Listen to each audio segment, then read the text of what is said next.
So I'm a board certified child, adolescent, and adult psychiatrist, which means I've gone through 13 years of education from undergraduate, medical school, residency, and fellowship. So I've experienced a lot of burnout in my life, in my career journey. So I want to share with you some of the tips that help me to avoid it and persist throughout all this journey. So this will apply to you if you are a PMHNP, med student, resident, or someone else in this medical pipeline. So I remember when I was doing my internal medicine rotation. So I was in my first year of residency. I've already in my psychiatry residency, but they make you do 6 months of internal medicine and residency. And the way that internal medicine rotation works is you're on for 6 days a week. You go in at 6 a.m. and then you leave at 6 or 6:30 p.m. You're spending all day in the hospital taking care of sick patients, rounding, et cetera, et cetera. And I remember during this time, I would go in when it was dark and I would leave the hospital when it was dark. And so I wouldn't even see the sun. And this is a time when I felt really overwhelmed. I was feeling pissed off. I was like, why do I have to learn all this internal medicine? I chose to be a psychiatrist. I've already grinded through all these rotations. Why do I have to do this again? And for whatever reason, I started watching Grey's Anatomy at that point. And I hadn't watched Grey's Anatomy since since I was an undergrad and applying to med school. I never watched it in med school. And for some reason, when I was watching this, it gave me a lot of solace and comfort when I was watching Grey's Anatomy because I felt like it made medicine feel cool again, as opposed to the routine, mundane, day to day drudgery of, okay, here I'm putting in notes and I'm, research, putting in orders on a computer, and now I'm just sitting there waiting for other consultants to talk to me. It made medicine feel cool. And I got to see it from like an outsider's perspective and all glamorized, like, oh wow, like, doctors do really cool stuff.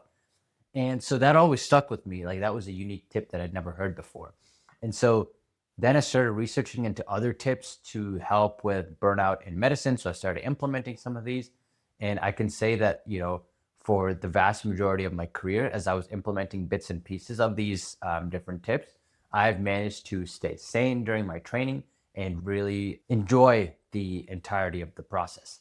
So let me share with you right now. And these aren't in hierarchical order from best to worst, but just different tips, I think, starting from foundational, then moving outward. So first thing I'm going to start with, which I'm sure that you've probably heard before everywhere, is sleep. So in medical school, one of the worst times that I ever ran into was I got hooked on Benadryl, and I would be eating or taking Benadryl every night before I'd go to bed. And then, but the problem was I had to be up for class at 8 a.m. So I'd get up at 8 a.m. I'd feel super groggy, and then I would take some caffeine, and then I would take caffeine, and then I would go to class, and then I would go work out, then I'd be tired, then I'd nap, and then the night would roll around, and I wouldn't be able to fall asleep until I took Benadryl around like 2, 3 a.m. And then the whole cycle repeated itself.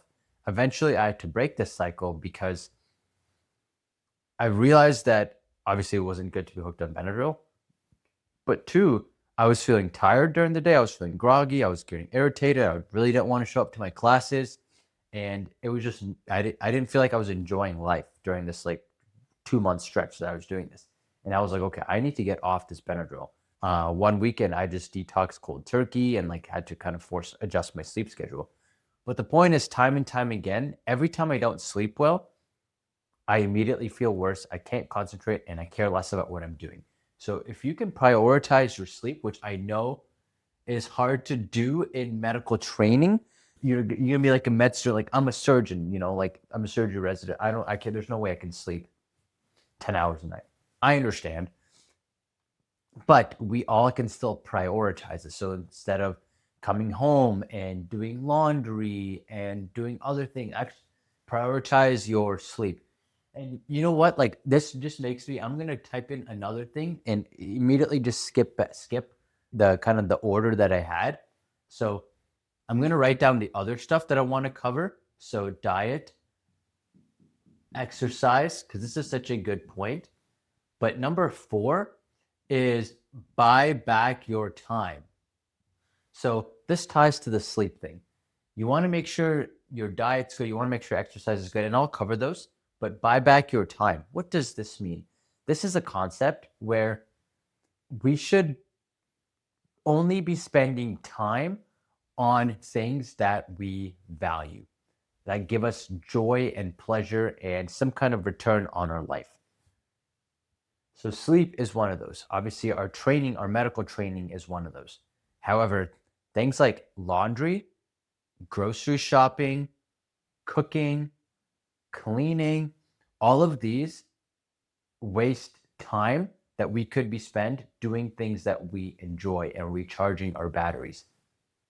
If I could go back, I wasted so much time going grocery shopping, doing my own laundry, trying to cook food, cleaning every couple days. Now I get my laundry done. I cook the most simplest meals and I'll just order. I don't do any grocery shopping. I'll just order them. Now for food, I'll either A, order food, or B, make simple stuff like scrambled eggs or ground beef or like oven salmon, for example. Because the important thing is that our time is limited. And if I'm trying to recharge and prevent burnout, I want to use my time to recharge. So that's the fifth concept. Hobbies, right? I want to use my time for the things that are going to prevent my burnout. So eating, exercising, my hobbies, etc. Even six, I'm going to go into social time. I want to use my time to facilitate all of these things. So cut out bad tasks that you have. Pay the money. It's worth it. You'll make money later on. It's an investment into yourself because remember, time is a currency, just like money is a currency. So either way, you're spending a currency, but money you can always get back. Time you will never get back. So let's go into all of these two as well. So diet. Diet is really important for preventing burnout because a bad diet increases inflammation, and inflammation increases stress. So decrease inflammation, decrease stress. So diet can be very protective of our mental health. So what does this mean for diet? Eating clean, whole, nutritious foods. So cutting out sugar, cutting out alcohol, cutting out processed foods, all those junk foods, cutting out like stupid candy and things. Obviously, like little things in moderation and stuff. And of course, people engage in this stuff. Obviously, I have eaten candy during this training time, and I've eaten junk food, and I've gone out and partied and all those things. But you want to keep it as limited as possible. And if I could go back, I would make sure to clean up my day-to-day diet as much as possible, so that way my body and my brain are the most fueled to limit burnout. Exercise. Basically, exercise is really helpful because it increases this thing called BDNF, brain-derived neurotrophic factor, which is responsible for the regrowth, regeneration of our brain cells and for the endorphins that we feel. So increased BDNF, endorphins. So it is really helpful for that. So by incorporating regular exercise into our routine, that's one way that we can prevent burnout. This is something that thankfully I did throughout my entire training process, and it was super, super helpful for me. Like, for example, during my busiest times, like surgery rotations and stuff, I would either A, go for a workout during lunchtime, or B, make sure that I would schedule time either at the beginning of my day or the end of my day to go and do it. And so because our time is very limited in a lot of these intensive rotations, that's where buy back your time concept really comes in. So you have to prioritize your time very efficiently. And exercise was something that I knew that I had to do. I still had to keep on making gains. So super important to utilize. So five is hobbies. So I remember Mr. Beast say this in a YouTube video. Basically, he said in a podcast, he said that he spent all his time on YouTube, and then when he was feeling like, burnt out or overwhelmed, then he would use the rest of his time to recharge his emotional battery and then you then funnel that back into his YouTube career. So similarly, that's what hobbies allow us to do. Hobbies allow us to connect with our soul, our personality, who we are as at a core. And so when we do that, it helps us recharge our work battery. That's the best way that I can explain hobbies. And we all have hobbies. For me, I like playing video games. I like working out and stuff.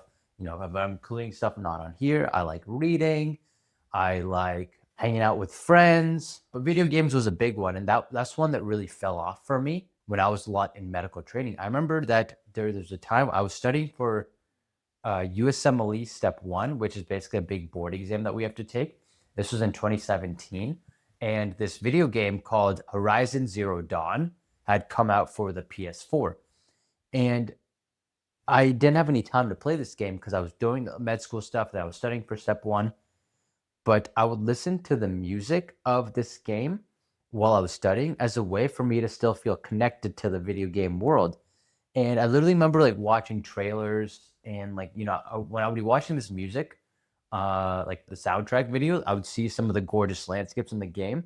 And I literally started crying because of how beautiful it looked and how, sad I was that I couldn't play this game. And then when Step 1 had ended and all that, then I went out and I got the game and then played. And I was like, oh, wow, I finally get to enjoy this video game.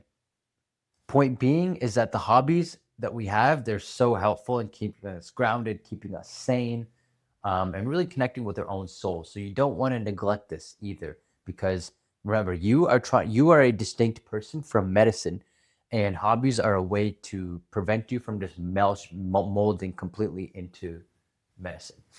So number 6 is social time. Human beings, we are social creatures. So just like we have in Maslow's hierarchy of needs, right? The basics like food, water, shelter, et cetera, those basic needs. One of those needs is intimacy. So obviously there's romantic sexual intimacy, but there's also the emotional kind of social intimacy as well. And we are tribal creatures. We're meant to rely on each other evolutionarily to survive. So making sure that you're still staying connected socially to other people, family, friends, romantically, whatever it is so important. Even if you're an introvert, then you still need that social time, just obviously different quantities. But this is something that I was a social chair in my medical school, so I would plan social events for our class.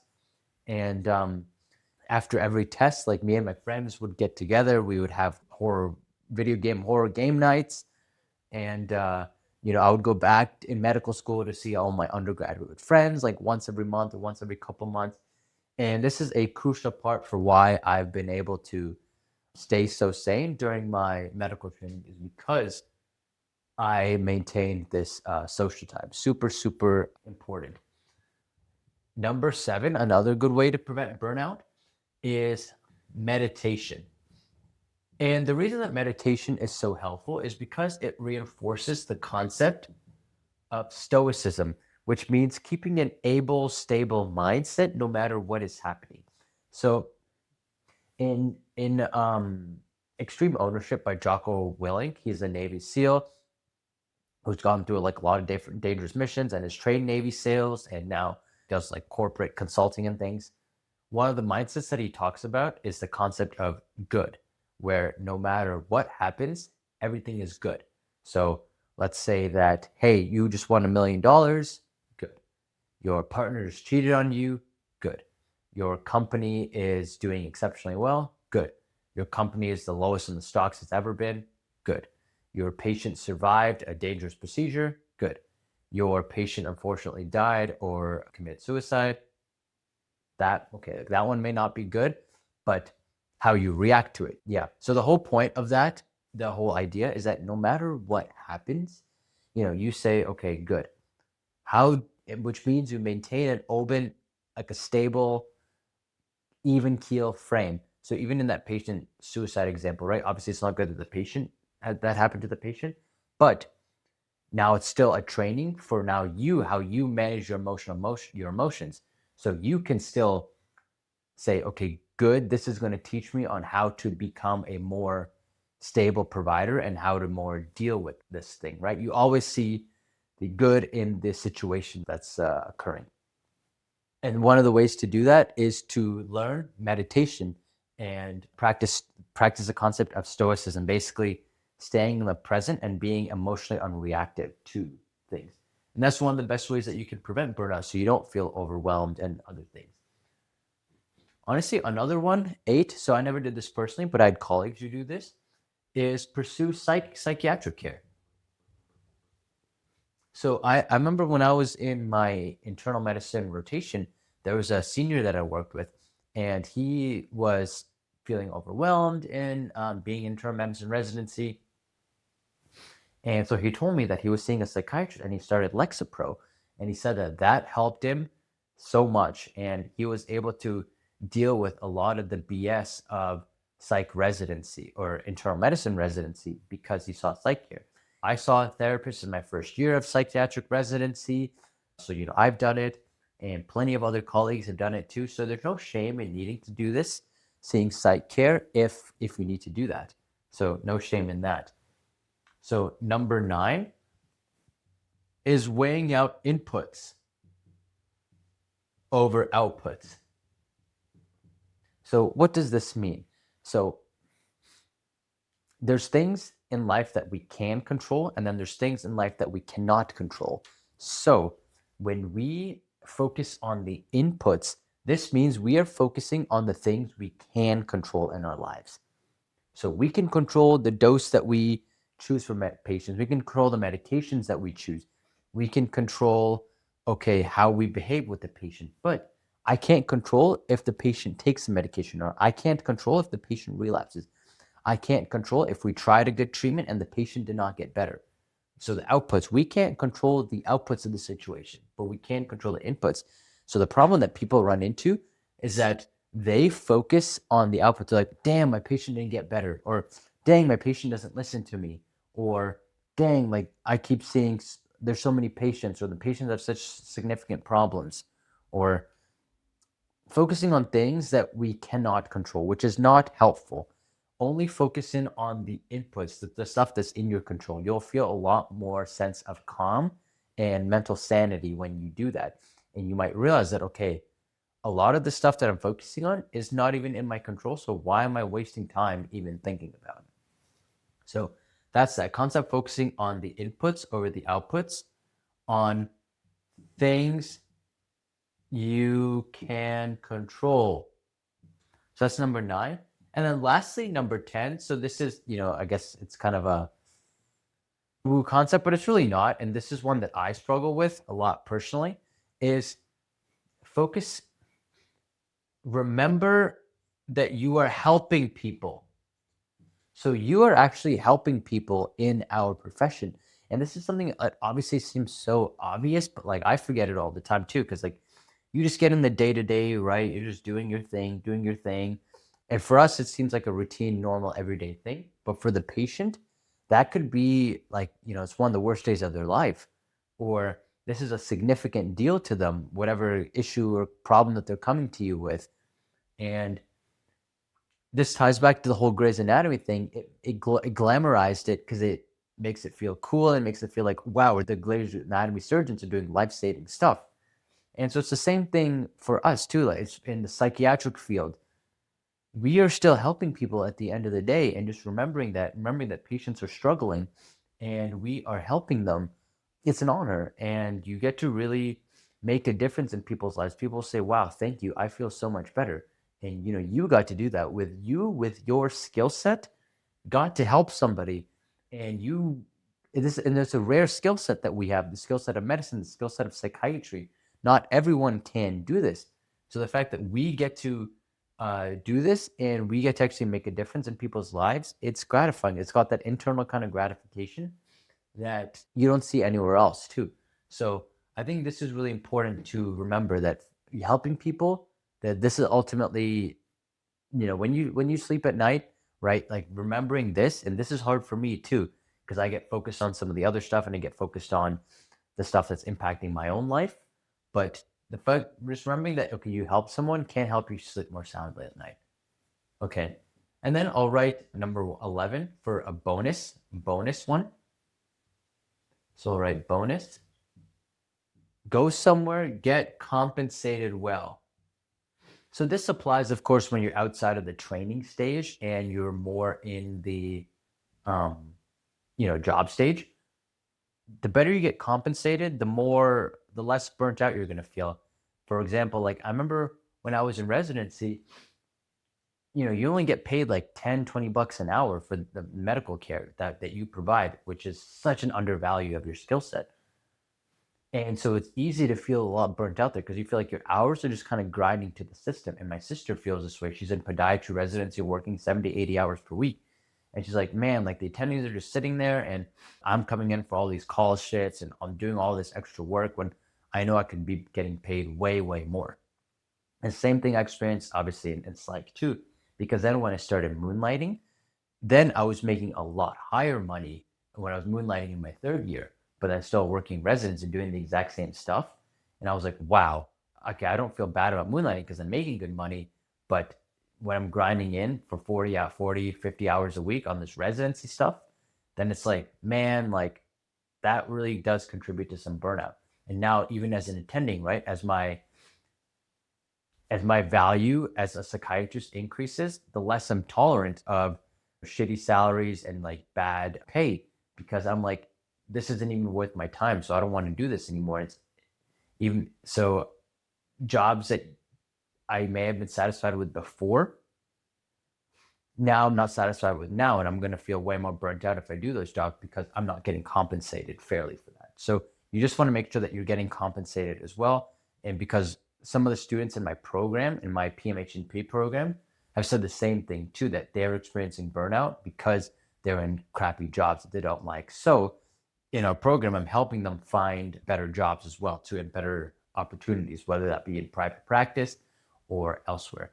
And so I hope this list helps you. And if you're a psych provider a PMHNP, and you want to learn psychiatry more in detail, you want to learn all this real life psychiatry stuff about practicing, best way to, and you want to boost confidence in your psychiatric skill set and ability, best place to do that is in our PMHNP coaching program, where we've had over 230 students go through so far and really level up their psychiatric skill. So I urge you to check that out. And otherwise, I will see you in the next video.